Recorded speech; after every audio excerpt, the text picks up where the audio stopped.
తూర్పుగోదావరి జిల్లాలోని మురముల్ల శ్రీ వీరేశ్వర స్వామివారి దేవస్థానంలో స్వామివారికి కళ్యాణం జరిపిస్తే వివాహములు జరుగుతాయని, సంతానం లేని వారికి సంతానం కలుగుతుందని ఇక్కడ భక్తుల విశ్వాసం. ఈ క్షేత్రంలోని వీరభద్రునకు భద్రకాళి అమ్మవారికి వివాహం జరిగిందని స్థల పురాణం. పురాణ కథల ప్రకారం దక్షుడు యజ్ఞం చేయడం, దానికి పరమశివుణ్ణి ఆహ్వానించకపోవడం, సతీదేవి పుట్టింట్లో జరిగే యజ్ఞం చూడాలనే ఆంక్షతో వెళ్ళడం, అక్కడ శివునికి జరిగిన అవమానాన్ని సహించలేక యజ్ఞంలో భస్మం అవడం అందరికీ తెలిసిందే.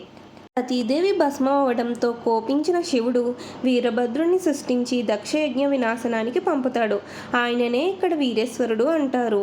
ఆయన మహాభయంకర రూపాన్ని దాల్చి దక్షయజ్ఞాన్ని నాశనం చేస్తారు.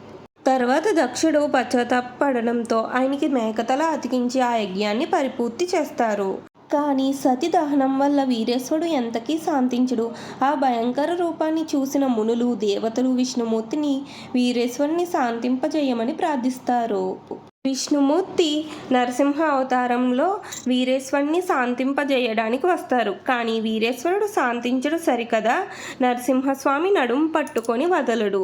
దానితో నరసింహస్వామి తన నరసింహ అవతార లీలలను అక్కడే వదిలి బ్రహ్మలోకానికి వెళ్ళి అందరూ కలిసి ఆది పరాశక్తిని ప్రార్థిస్తారు.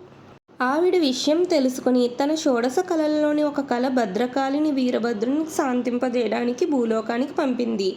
భద్రకాళి అమ్మవారి ఎంత ప్రయత్నించినా వీరభద్రుడు శాంతించలేదు. అప్పుడు ఆవిడ సరభ అసరభ అంటూ పక్కనే ఉన్న తాటకంలో మునిగి కన్యా రూపాన్ని దాల్చి తాటకము నుండి బయటకు వచ్చి వీరేశ్వరుణ్ణి చూసింది. కన్యా రూపంలో ఉన్న భద్రకాళిని చూసి వీరేశ్వరుడు శాంతించాడు. ఇదంతా జరిగింది మహామునులందరూ గౌతమి తాటంలో ఆశ్రమములు ఏర్పరచుకొని నివసిస్తున్న ప్రదేశంలో. దాన్ని మునిమండలి అనేవారు. మునులందరూ ఆ మునిమండలిలో వీరేశ్వర స్వామికి భద్రకాళికి గాంధర్వ పద్ధతిన వివాహం జరిపించి స్వామిని శాంతింపజేశారు. అప్పట్నుంచి ఆ క్షేత్రంలో స్వామికి నిత్యం గాంధర్వ పద్ధతిలో కళ్యాణం జరిపిస్తున్నారు. ఈ మునిమండలే కాలక్రమేణా మురమల్లగా నామాంతరం చెందింది.